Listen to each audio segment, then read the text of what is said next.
When Flight 271 went down somewhere over the Andes, the world assumed the worst. 47 passengers. 0 survivors. That was the headline for 3 days. Until 6 figures emerged from the snow. Frostbitten. Sunken-eyed. Barely walking. No one knew what they'd endured. No one knew what they'd done. And the truth?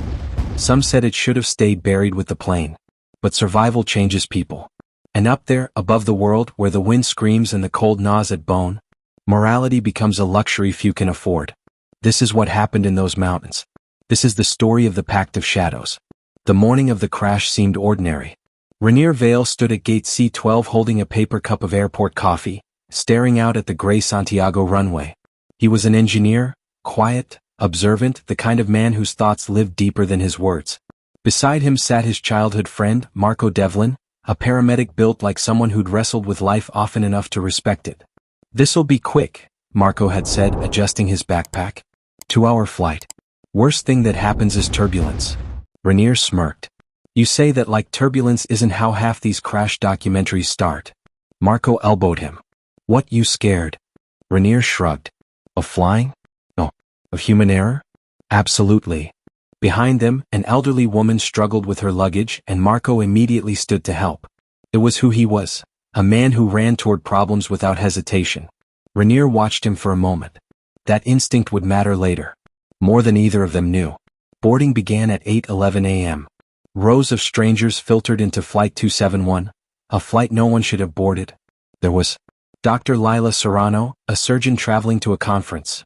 Ethan Price, a journalist always chasing the next big story. Nadia Laghari, an exchange student with a shy smile and a camera full of unposted pictures. Gabriel Knox, a corporate consultant whose glued-on confidence hid years of running from himself. None of them knew they would soon be bound by decisions darker than the mountains themselves. The plane lifted off into a sky thick with storm clouds. 15 minutes in, turbulence hit. 15 minutes after that, the sky snapped open. People screamed. Overhead bins burst open. The cabin shook like a beast trying to fling them from its back. Marco's hand shot out, gripping Rainier's seat. "You good?" Rainier tried to answer, but the plane lurched again, hard enough to throw a flight attendant across the aisle. The intercom crackled. "Ladies and gentlemen, please." Static. Metal groaned. Something slammed beneath them. The lights flickered, died, then came back like the plane was clinging to consciousness. Through the windows the Andes rose like jagged white teeth. Then came the sound no passenger ever forgets. A pop. A metallic scream. The kind of noise that only happens when something that should never break does. Rainier grabbed Marco. Marco grabbed him back. And Flight 271 fell from the sky. The world returned in fragments. Cold. Dark. Wait. Rainier opened his eyes to blinding sunlight bouncing off snow. He was half buried beneath a section of wing. "Rainier. Rainier." Marco's voice sounded like it was being dragged through gravel. He clawed at metal trying to free his friend. With a heave, the wing shifted enough for Rainier to crawl out, gasping. Around them the crash site was chaos frozen in time. The tail was gone. The cockpit, a crushed memory. Bodies half buried in snow. People screaming, sobbing, or too silent for comfort. Marco scanned the debris, instantly slipping into paramedic mode. He moved like a man racing death itself. "We need shelter," he shouted. "And heat. And water." Rainier's head throbbed, but he followed. They found survivors huddled near what was left of the fuselage. Dr. Lila Serrano pressing her scarf against a stranger's wound, Nadia clutching her camera to her chest like it might protect her, and Ethan Price recording voice notes between shivers. "Anyone see the pilots?" Marco asked. Silence answered. At least half the passengers were gone.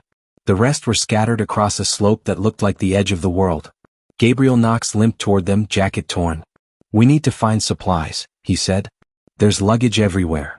Rainier eyed the horizon. The snow never ended. The wind cut through clothes like needles. And already the sun was slipping. "Search teams will come," Nadia whispered, her breath fogging. "They have to." But Rainier, and everyone else who understood remote geography, knew the truth. They were too high. Too far. Too off course. The storm had rerouted them so wildly that even their last radio ping was miles off. No one knew where they were. Helicopters wouldn't find the wreckage for days. Maybe weeks. Maybe longer. Marco knelt beside a young man whose breathing was fading. Rainier knelt beside him. "Can we save him?" Rainier asked. Marco hesitated, shook his head. Snow fell silently around them like feathers from a torn sky. When darkness came, it was absolute, an ink-black void swallowing everything. The survivors packed into the fuselage, using torn seat cushions as insulation. Rainier sat with Marco, Nadia, Lila, Ethan, Gabriel, and 7 others. The temperature plummeted. People shook uncontrollably. Teeth chattered until jaws locked. Marco rubbed his arms, breath shallow. We won't all make it through the night if we don't generate heat. Rainier nodded. He already felt the cold crawling into his bones like a parasite. Someone at the back whimpered, "We're going to die." Lila shot back sharply, "Not if we stay calm." But calm was a luxury. By midnight, 2 people stopped breathing. By dawn, 3 more. The sun rose on a graveyard of ice. Nadia cried quietly. Ethan whispered a prayer. Gabriel clenched his jaw so tightly a vein pulsed at his temple. Marco stood at the edge of the wreckage, fists clenched. "We need food," he said. "Water we can melt. But food." He didn't finish the sentence. He didn't need to. Everyone understood. There was none. On day 2 the hunger became a living thing. Gnawed. It hollowed. It commanded. Rainier tried to ignore it, but by afternoon even he was shaking. Lila approached the group, her face pale. "We need to talk," she said. "About the bodies outside." Nadia recoiled. No. We're not talking about that." Gabriel crossed his arms. "We have to. Or we die." The silence that followed wasn't the silence of agreement. It was the silence of shared fear. Marco stepped forward. "If we do this," he said, "we do it together. No secrets. No shame. Just survival." Rainier looked into his friend's eyes. Marco wasn't a monster. He wasn't suggesting this because he wanted to. He was suggesting it because the mountain didn't care about morality. And starvation doesn't negotiate. Ethan swallowed hard. "If we do this, nobody outside the mountain can know." Lila nodded. "Agreed." One by one hands rose. Rainier raised his last.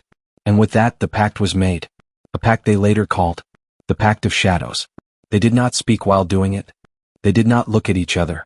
They worked with the quiet efficiency of a people forced into savagery by nature itself. Rainier kept his eyes fixed on the snow. Marco whispered a prayer under his breath. Nadia looked away, tears freezing on her cheeks. And when they returned to the fuselage with the small, desperate portions that would keep them alive, no one spoke. They ate because they had to. They survived because they had no choice. But survival always has a cost. And the Andes always collect their debts. On day 5 they spotted something, a distant glint. Metal? Helicopter? Sun flare? Ethan shouted, stumbling out of the wreckage. Look. But the glint faded. And hope with it. On day 8 a storm buried half the fuselage. 2 survivors were lost under shifting snow. On day 10 Gabriel snapped. He shoved a man aside, screaming, "This is your fault. We should have walked days ago." Marco pushed between them. "Enough." Rainier grabbed Gabriel's arms to restrain him. Gabriel collapsed into the snow, sobbing. "I don't want to die here." Rainier knelt beside him. "You're not dying on this mountain." But Rainier didn't know if he believed his own promise. On day 12 they found the cockpit, half a mile down, crushed beneath ice. Inside were maps, emergency flares, and a flare gun. Marco held the gun like it was the Holy Grail. But flares couldn't save them through storms. And storms came every night. On day 14 the food ran out again. And the mountain waited to see what they would do. They answered the same way they had before. Quietly. Reluctantly. United by desperation. The pact deepened. The shadows grew. By day 17, only 16 survivors remained. Marco called a meeting inside the fuselage. "We can't stay here," he said. "Rescue teams haven't come. They're not coming. We need to go down the mountain and find help." Rainier nodded. "Who's strong enough to make the ascent?" Silence answered. Frostbite had claimed fingers. Hypothermia had stolen strength. Hope had thinned like breath in thin air. Finally Lila stepped forward. "I'll go." Ethan joined her. Gabriel hesitated, then nodded. Nadia whispered, "I want to live." Marco looked at Rainier. "You're coming." Rainier already knew that. He had known it since the first night. They prepared for 2 days. Small rations. Rope braided from seat belts. Clothing layered from scavenged luggage. On the morning of day 20, the mountain seemed almost peaceful. As if it was watching. Waiting. Testing. The 6 of them, Rainier, Marco, Nadia, Lila, Ethan, and Gabriel, stepped out of the fuselage and began the trek down a slope no one had ever survived. They did not look back. Those remaining watched them disappear, praying for their success. Praying they'd return with rescue. Or praying the mountain would be kinder to them. Either way, no one survived long enough to see which prayer was answered. The trek was merciless. Winds slashed at their faces. Snow blinded them. Altitude squeezed their lungs until every breath burned. On the third day of climbing, Nadia collapsed. Marco lifted her onto his back without hesitation. On the fourth day, they found a frozen stream and drank until their stomachs cramped. On the fifth day, a blizzard swallowed them. They built a makeshift shelter from branches and seat cushion fabric. But hypothermia crept into their bones. Ethan's lips turned blue. Lila's fingers blackened. Gabriel shook uncontrollably. Rainier stayed awake all night, forcing himself to slap his own face to stay conscious. The storm eased by dawn. 3 of them couldn't stand. Marco knelt beside Ethan, checking for a pulse. Nothing. Nadia sobbed, her voice cracking. We can't lose more. Marco placed a hand on her shoulder. We have to move. But even he was slowing. Even he was breaking. The Andes didn't care who you were. It only cared what you were willing to sacrifice. On day 7 of the trek, the sky cleared. The snow thinned. And for the first time in weeks, they saw green. Rainier dropped to his knees. Marco laughed, a raw, broken sound. Lila stared with trembling lips. We're out of the death zone, she whispered. We're actually out. They followed the green until they found a shepherd's outpost, empty for the season but full of tools and blankets. They lit a fire, the first real warmth they'd felt since before the crash. Nadia curled beside it, whispering, "We did it?" And for the first time since the plane touched the sky, they believed they might live. Rescuers found them 3 days later, thin, frostbitten, eyes haunted. Headlines exploded. 6 survivors found alive. Miracle in the Andes. But the questions began immediately. How did you survive this long? What happened to the others? What did you eat? Gabriel cracked first. He shielded his eyes from flashing cameras, voice trembling. We made a pact we thought we could live with. Ethan remained silent. Lila avoided interviews. Nadia cried into her mother's arms. And Marco stood beside Rainier, expression hollow. When a reporter shoved a microphone toward Rainier, asking, "Did you resort to cannibalism?" Rainier didn't answer. Marco didn't either. But their silence was louder than a confession. It became the story the world consumed. The detail that overshadowed everything else. But people didn't understand. They weren't there. They didn't feel the cold that stripped away humanity. They didn't hear the wind whispering death. They didn't face choices sharpened by starvation. The world judged them. But the mountain knew better. The mountain never judges. It only takes. Months later, Rainier, Marco, Lila, Nadia, Ethan, and Gabriel met again, this time in a quiet room far from cameras. They sat in a circle. No press. No reporters. No curious eyes. Just survivors. Marco spoke first. We need to honor them, the ones we lost. Not as food, but as people. Lila nodded, eyes red. People who kept us alive even after they were gone. Rainier took a shaky breath. We tell the truth, he said. Our truth. Not for the world, but for them.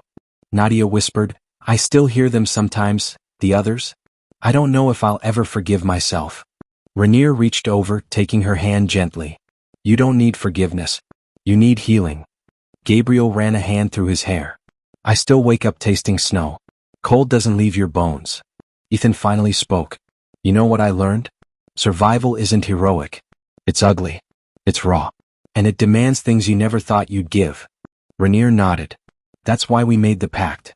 Marco leaned back. Not a pact of silence. People think it was that. But it wasn't. Rainier looked around the room. It was a pact of shadows, he said softly. One that said, even in darkness we hold each other up. We carry the weight together. We survive together. The others nodded. Because deep inside they knew. The mountain had changed them. But it had also bound them. Forever. Here's the truth we don't like to admit. People imagine survival as triumph. As courage. As rising above nature. But real survival? It's compromise. It's sacrifice. It's choosing life at the cost of innocence. Up on that mountain, morality froze long before their fingers did.